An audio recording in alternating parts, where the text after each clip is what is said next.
Hello and welcome to the webinar registration page. I'm going to jump right in because I got a lot of information to go over, but there are essentially two things and two things only that you need to do if you want to create the most successful life possible for yourself right now. If you do these two things right, there's absolutely no business that you can't succeed in and no amount of money that you can't make. In fact, the amount of money that you make directly correlates to these two things and these two things only. Are you ready for them? Well, I'm sorry, we're going to talk about that on Tuesday night. That is the topic for discussion on the webinar. But I'm going to give you a quick example to give you an idea of what they are. Maybe you can figure out from this example what these two things are that can give you massive success. And for this example, I'm going to use the company Apple. Apple obviously is a great example. But let me give you a little bit of their history before we actually go into this example. In 1976, Steve Jobs, Steve Wozniak, and Ronald Wayne, also with funding from someone related to Intel, A.C. Mike McCulloch Jr., founded Apple. At the end of May 1985, following an internal power struggle and an announcement of significant layoffs, Jobs was relieved of his duties as head of the Macintosh division. Around the same time, though, Jobs founded another computer company called Next Computer. So when he got released by Apple, even though you see all of the fabulous things they were doing with the different computers they had, even though he got released by Apple, he went to another computer company called Next. Ironically, in 1996, Apple announced that it was buying Next for $429 million. The deal was finalized in late 1996, bringing Jobs back to the company he had co-founded. He soon became their interim CEO after the directors lost confidence in and ousted the current CEO. Under Jobs' guidance, the company increased sales significantly with the introduction of the iMac. And I think this is a phenomenal example because when Jobs came back into the picture and they announced the iMac, they got back into the game and started taking over the market again, which they had already lost severely to Microsoft. So enter the super cool iMac. It was a flat screen, an impressive solution. They started getting penetration on the hardware side. Then what happened? They started thinking about what the people wanted and what they were looking for. Then they came out with the iPod, essentially an MP3 player. They created a whole new way to distribute music and to listen to music. The buyers of Apple computers then became buyers of MP3 players. Why? Because that's the culture that ensued. See, it wasn't an MP3 player, it was an iPod. Although MP3 players had been around, this was an iPod. This was something completely different. It opened the door for Apple to host a whole lot of other customers, and it actually gave birth to iTunes, which was a free piece of software that helped people to manage their iPod. They built it for a PC as well as for the Mac operating systems. Now, with the birth of iTunes, Apple is now in the music publishing and distribution game. Think about that. They quickly got into the publishing and distribution game. Now, their iPod customers are buying music directly from them through the iTunes store. So they're selling music without CDs, without records, or any kind of physical product. Wonder why the music industry suffered so significantly. Now it goes right into the computer, is managed by iTunes, and then uploaded into their iPod player. A whole new industry was born. It starts to take over. It gets major market penetration. They're making money off the distribution of the music and creating the same kind of culture and following from their customers. Now, all they're doing is serving their customers. What was once a hardware company is now a hardware, software, and now a distribution of music company. Now they came up with the brilliant idea of adding video to iPods. Suddenly you could watch Apple TV. They're now distributing DVDs and movies as well. It's the same thing they did for music. Now artists and musicians who couldn't get signed by traditional record labels are getting signed and getting distribution of their music itself. They're self-publishing by using iTunes and the Apple distribution network as a way to get their music out there. They also are doing the same thing with videos. So Apple then comes out with the Nanos, which is a smaller version of the iPod. Then there's the Shuffle, the Video Nanos, all these things with the iPod, and the iPod is taking over the marketplace. So what's the next logical progression? Well, Steve Jobs then introduced the iPhone. Now they've tied the iTunes purchasing store into the iPhone. So now you can download your music directly to it. It syncs with your computer, your phone, and your iTunes account. Away you go. In 6 months, they sold 1 million iPhones. The launch was brilliant. It required careful planning and thought, but it was a brilliant launch. They figured out how to sell you a product that makes it easy for you to buy more products from them. You've effectively purchased the cash register with the iPhone if you think about it. It's a brilliant example in how they have done this. But think about what the iPhone did when it launched. People were literally sitting in lines, camping out the night before, waiting for the launch of the iPhone, even in the rain, sitting and waiting. And this long waiting progression created a certain type of euphoria once people got in and actually purchased the iPhone after that long wait. Now you have people coming out excited. I got my iPhone. If you look in the back, you will see all of the Apple workers. They are just fueling this fire and creating this excitement. People coming out of the stores with their phone, thoroughly excited that they got the new iPhone. Now, this was an amazing launch. Great launch for Apple. It created crazy, raving fans for the iPhone. People that were just fanatical about Apple at this point.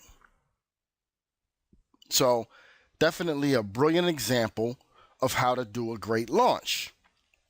Now, they next introduced the application store. Well, what's the application store? It's what iTunes is for music, for software programs on your phone. And I believe this is what killed Microsoft's head. Nobody realized it a few years ago, but this is when Microsoft stopped breathing. I don't even know if they can even understand the damage that Apple's application store inflicted upon them. It was an amazing shift. Again, they've done the same thing they did for artists and musicians on iTunes, now for programs and developers with the iPhone store. So they're telling their programmers, we have millions of iPhone users. There's no sign of it ever slowing down. We want you to develop applications for our millions of iPhone users. Make them useful so everyone will want to use them on their phones. Now, when they opened up this application store, anybody could become a developer. It was fairly simple to become a developer. They gave the developer 70% of whatever they sold, and they did all the processing on Apple's end. Apple does the processing, cuts the check to the developers every month for 70% of whatever they sold through the iPhone's application store. So you now have people selling dollar programs all the way up to 100. A lot of them are free. They go between free to $10 and $20 being the sweet spot. The developer's getting 70% of the income from those sales. May not sound like a lot on a $1 purchase, but there's an iPhone application called Pocket God. It sells for $1. And the person who sells it for $1, he makes 70 cents for every download. So guess how many downloads he averages for a day for the past couple of years? 10,000 downloads every day for something like 700 plus days. He's averaging 10,000 downloads a day for a very long time. Now take a second to do the math. 10,000 downloads per day at $1 a download is $10,000 a day in gross sales, of which $7,000 per day goes directly into the developer's pocket who put this thing together called Pocket God years ago.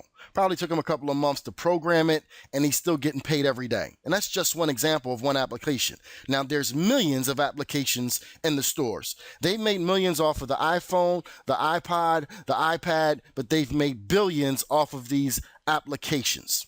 So all of this gets built through Apple. Apple pays the developers. What does that cause to happen? All the talent goes to Apple, because all of the developers now can go to Apple, create these products and services and platforms, and then get paid from Apple. Now, what happens next? Steve Jobs launches the birth of the iPad. On the surface, it just seems like a big iPhone or iTouch, but it isn't. Why? Because with the extra screen space, the brilliant stable of developers that Apple has now cultivated can program new applications that you do things with that you couldn't do with a smaller screen size. One of the different applications that I'm talking about is they had a game which was a DJ game. When you put this on an iPhone, it's very small. But when you put it on an iPad, it's perfect. You can actually go in here, blend and mix and sync beats like an actual DJ and scratch on CDs. They're not actual CDs, but they're audio files. And you sync it because the iPad, it gives you the real estate of the screen size to be able to do this. So now there's a big influx of developers who now realize they can do bigger things with the developments that they're doing. So they sell millions of these things, sell millions of these iPads. Now think about what they're making on the distribution of the music and the ongoing things. What they've really done with both the iPad and the iPhone and with the iTunes in general is that they've sold people a cash register. People are continuing to buy from them again and again and doing it gladly. They've created a buying culture that has ensued inside that company and inside with the customers in which they're excited to buy. The iPad caused the same hysteria as the iPhone. Long lines. Long lines people were in created hysteria after they finally got in and got their iPad. The iPad hysteria then created into a bunch of iPad raving fans. Well, what happens when you create something as extraordinary as the iPad, which was one of our first tablets? What happens is other people want to get into the game.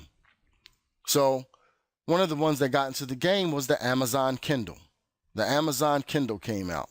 Makes all the Kindle books directly downloadable to you.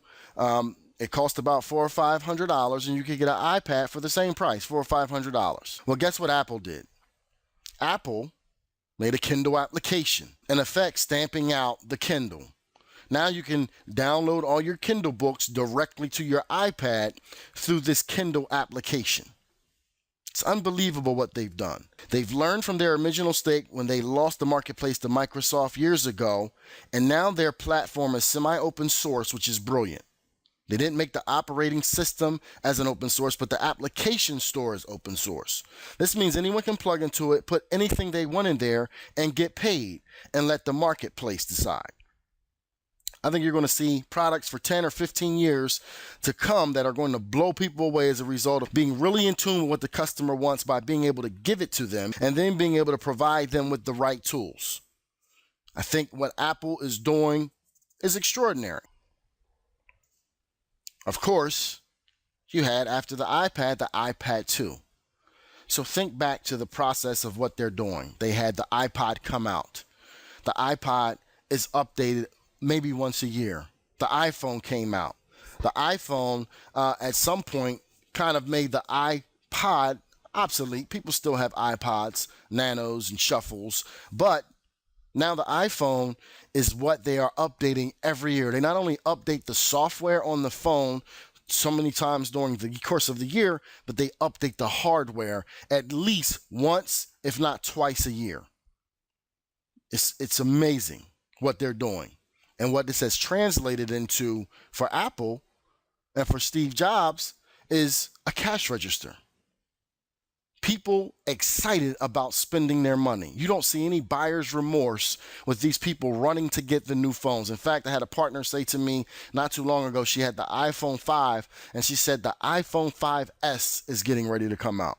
And I said, are you seriously that excited about the S? But this is the culture that they've created with their consumers. People are dying to buy the newest thing coming out, and they don't even realize that what they're buying is an Apple cash register, because now they're purchasing apps, they're purchasing music off the iTunes store. They are actually buying into more of Apple's product through the product that they were so hysterical about going to go get. Think about what this has done for Apple. It's turned into a cash register. Made Steve Jobs one of the highest paid men in corporate America. And it's just a great example of what we're going to talk about on Tuesday night. So, did you catch the essential two things that you need to do in order to create massive success? Well, if you couldn't figure it out what they were in the example, you're going to see on Tuesday when we expound in detail on the full explanation. We'll talk about this briefly. I love giving you this early so that we don't have to have this in the webinar on Tuesday night. But if you want to get the rest of this information, what you need to do now is you need to look over to the right side of your page. You want to fill out that form with your name, your email, and your phone number. What that's going to do is that's going to put you on the list where you're going to now be registered for this webinar. You can get all the full details Tuesday night at 9:30. But more importantly than registering yourself, what you want to do is share this with as many people as possible, those that are on your team. You want your team to be in the know as soon as you're in the know. Because what this can do is create massive success for not only you, but your teammates, your partners, the people who are on your team, which correlates again into massive success, even more so for you. But you don't want to just give it to your downline. You want to share it with your sideline, some partners that you may be using as accountability partners in your primary company. You want to share it with your upline. You want to share it with anyone in network marketing so that they can have the tools and the essential 2 things they need to do to create massive success, which we're going to explain on this webinar on Tuesday night. So with that said, I'm going to end this video. Go register now. After you register, go share it with as many people as possible. You will get a couple emails from me. Confirm yourself for this email list, because on this email list, I will send you all the replays of previous webinars. With that said, I'm going to let you go register. Make it a great day.